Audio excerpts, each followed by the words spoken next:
It all started in 2005, on my daughter Ellie's birthday eve. We had just gotten back from Chuck E. Cheese's, an early birthday treat for my young genius. She hopped out of the car, doing her little happy jump on the way to the front door. It was the same joyful hop she did whenever she had a great time, humming the birthday song. Seeing her like that always warmed my heart. But then, she paused at the door. No happy jump, no birthday song. And then came the deafening scream. I ran toward her, heart pounding, hoping she was okay. But as soon as I reached her, she wrapped her arms around me in a tight hug. "Thank you so much for the teddy bear, Mommy," she said. I got her a birthday cake and a dress in her favorite color. What teddy bear? Just so I wouldn't ruin the moment, I hugged her back and said, "I hope you like it?" I thought about calling her dad to ask if the gift was from him, but he hadn't remembered her birthday once. He hadn't called at all since he left us 2 years ago. Ellie ran upstairs to change into her pajamas and brush her teeth, excited to come back down and play with her new doll. While she was busy, I decided to take a closer look at it. There was a note attached. No return address, no brand or maker's tag. Just a neatly tied ribbon, eyes that stared into the soul, and the name Mr. Grin, written in a jagged, dripping font. I didn't think much of it at the time. Probably just some handmade thing from a local craft fair. I was going to ask around the next day, but that night as I tucked Ellie in, she whispered something that still turns my stomach to date. "Mr. Grin smells like meat, Mommy." I wasn't surprised that she could still smell meat. We did have the 5 meat option. So I laughed it off, blamed it on the menu, and leaned in to take a whiff. She was right. It did smell like meat, but not the kind from the restaurant. It smelled like dried blood and antiseptic, like the back room of a butcher shop. Still, I chalked it up to imagination. The next morning, I woke up to a fly on my face. I feared that I had forgotten to throw out the trash the night before and hurried to the kitchen to fix that. Then I saw it. Mr. Grin sitting on the kitchen counter with flies hovering over it, its eyes looking more alive than ever. Could have sworn I saw it move. How did it get here? I thought. As I got closer, it smelled even worse, like rotten meat. The stitches along its sides, beneath its arm, didn't look normal. The thread used to put it together was coarse and uneven, like someone had forced the seam shut. I also noticed some faded red stains along the hemline. None of Ellie's markers looked like that. It looked human. And the worst part, the skin had the artificial sheen of something preserved, like taxidermy, except under that glossy coat was texture, pores, even faint, barely visible freckles, just like Ellie's. That night, I couldn't sleep. I kept picturing the bear's grin, crooked, uneven, stitched wide like it was forced to smile forever, its eyes screaming like it needed help. Out of fear, I went to the local sheriff the next day, showed him the bear. He squinted, poked it, and sniffed it. "It's probably just a weird novelty. Some people use pigskin or cowhide. Could be synthetic." But I could tell. He was unsettled. Still, he brushed me off. It was time to do my own digging. After hours of digging, I found only one thread about it. Just a single post with one reply, dated 2 years ago. Nothing recent, nothing useful. Still, I gave it a shot. I uploaded a few photos of Mr. Grin and asked if anyone knew anything. Then I waited. For hours.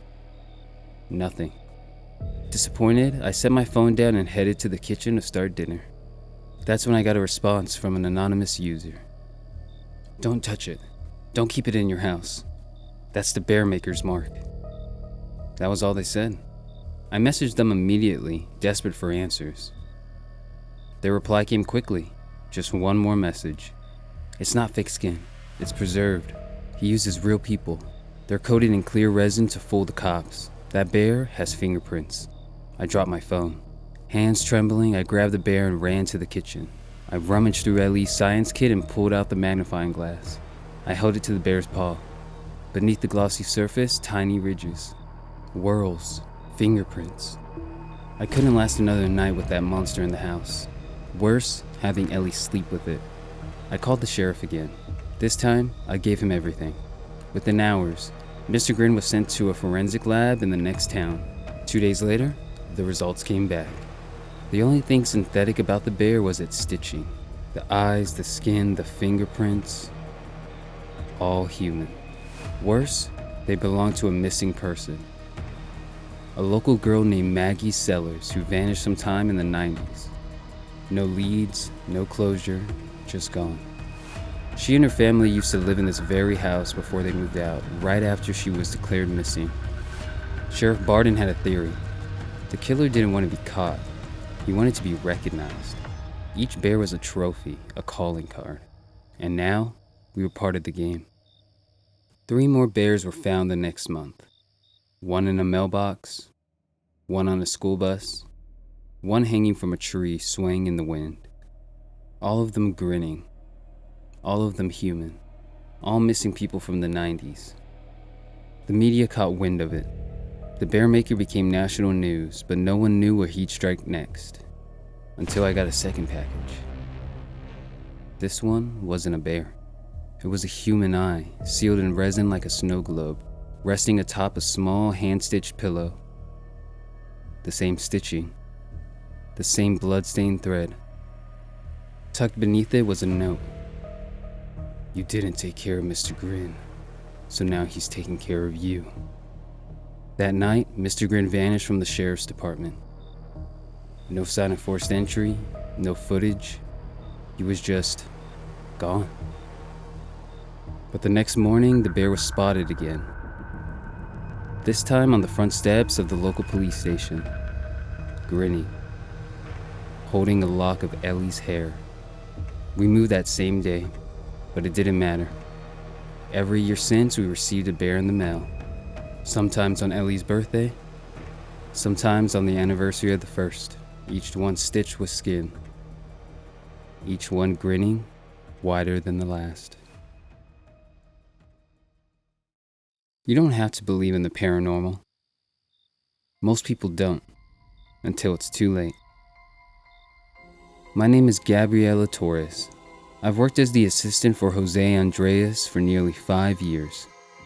He was our lead paranormal investigator and curator for the Midnight Archives, one of the most well-known haunted artifact collections on the East Coast. Every one of them has a story, especially the Sherry doll, Jose's favorite. If you ever visited, chances are you've seen Jose holding her. He didn't just work with haunted items, he respected them, especially Sherry.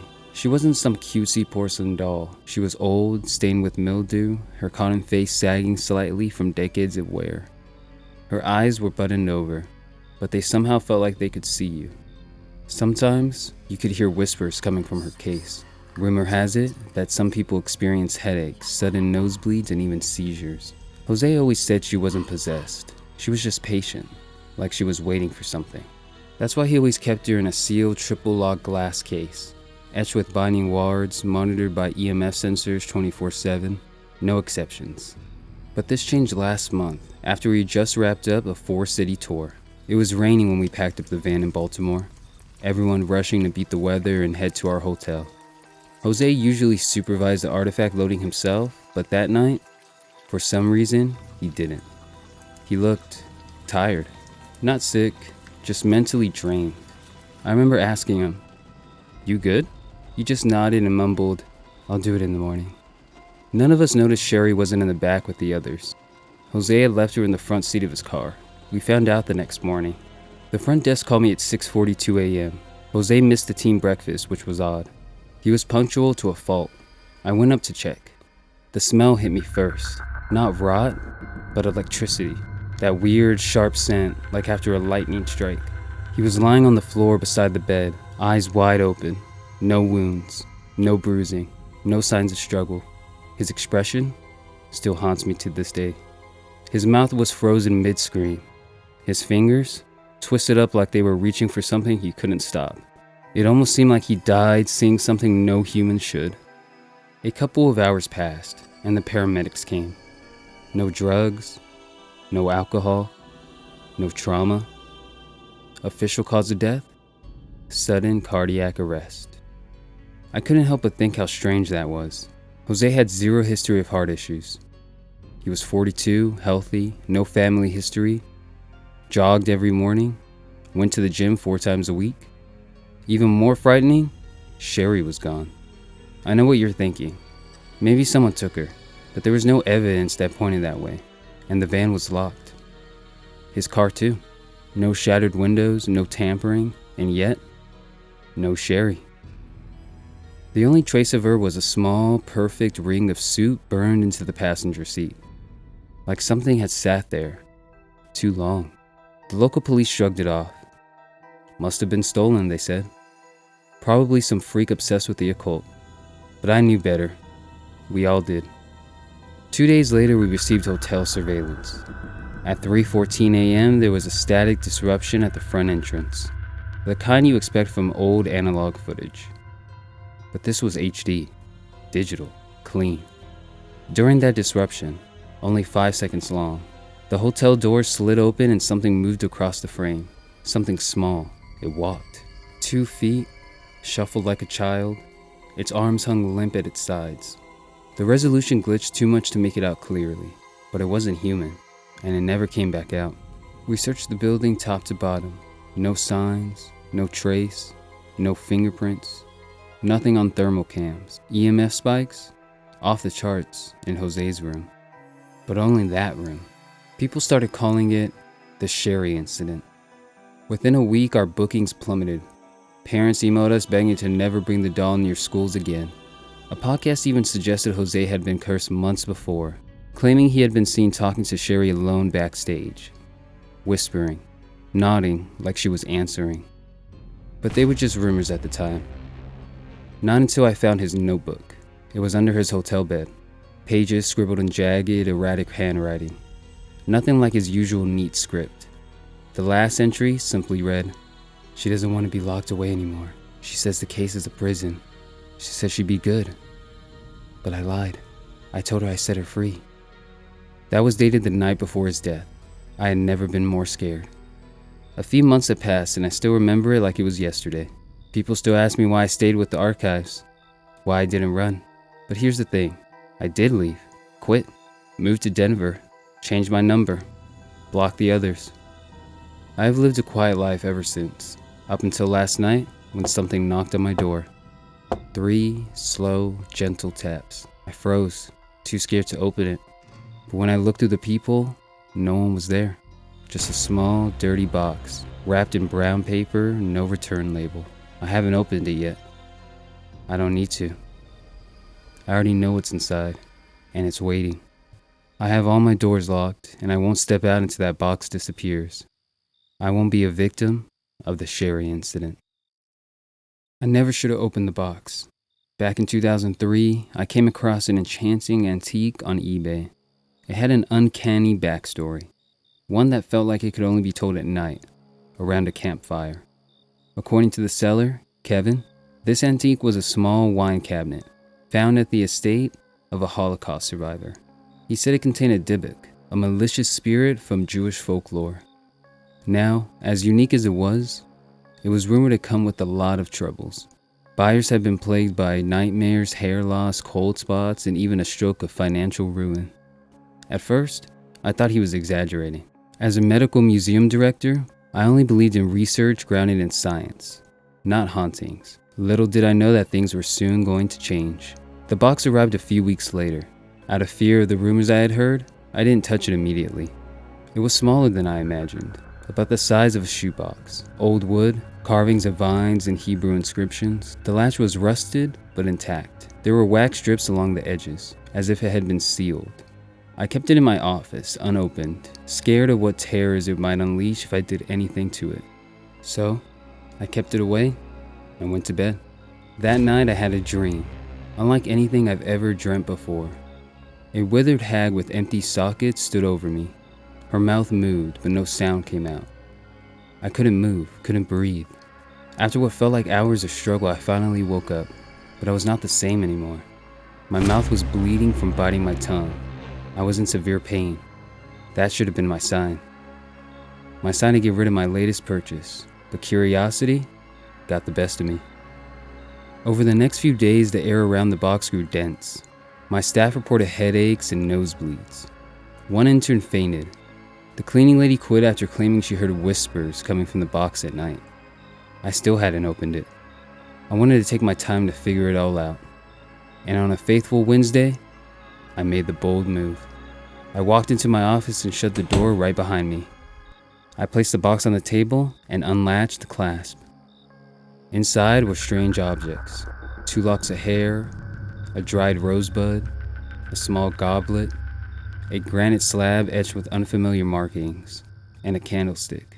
They looked handmade, like personal ritual items. The moment the lid fully opened, my nose was hit with the stench of ammonia and something else: decay. I closed it quickly. That night, I had another dream. This time, I was trapped in a room filled with flies. They swarmed my ears, my eyes, my throat. I couldn't scream, couldn't move. I woke up choking, gasping for air, feeling like something was still lodged in my throat. When I sat up, my pillows were soaked with sweat. And scattered across the floor of my room were dozens of insect wings. From then on, I began experiencing life-threatening symptoms. Chest pains, tremors, rashes that doctors couldn't explain. I saw specialists. Nothing made sense. But the worst was yet to come. The next day, my cat went missing. Electrical appliances started short-circuiting for no reason. And every night, always at 3:33 a.m., there was a knock on the wall behind my headboard. Never from the door. Always the wall. I had had enough. I emailed Kevin to return the box, but I got no reply. The call kept disconnecting. Desperate for help, I dug deeper into the origins. The estate sale was real. The Holocaust survivor's name was Havela. She had escaped Nazi-occupied Poland, eventually settling in Oregon. According to a distant relative I found through genealogical archives, Havela had dabbed in Kabbalah, Jewish mysticism. They believed she used the box to trap something dark, something that followed her from the old country. When I told him I had the box, he went silent. Then he said, "You need to bury it somewhere the earth hasn't been touched, and don't tell anyone where." But as easy as it sounded, it was an impossible mission. The box didn't want to be buried. When I tried, deep in the forest, it rained violently. My car alarm went off. My phone glitched out. I nearly crashed driving back, feeling an invisible pressure pressing down on my chest the whole way. That night, my mother called crying. She had seen the woman in her dreams, the same hag, the one Kevin described, the one I saw, the one Havela described in her journal, which I had translated by a rabbi later. She waits, she always waits, in the box, in the dark. Feed her nothing, speak her name never, open her home, and you open the gate. I never did bury it. Instead, I sealed it, locked it behind glass in an isolated storage vault, reinforced with steel and lined with salt. For extra protection, I marked with protective sigils I learned from a rabbi in Jerusalem. I never touched it again. But even now, years later, I still feel it. In my bones.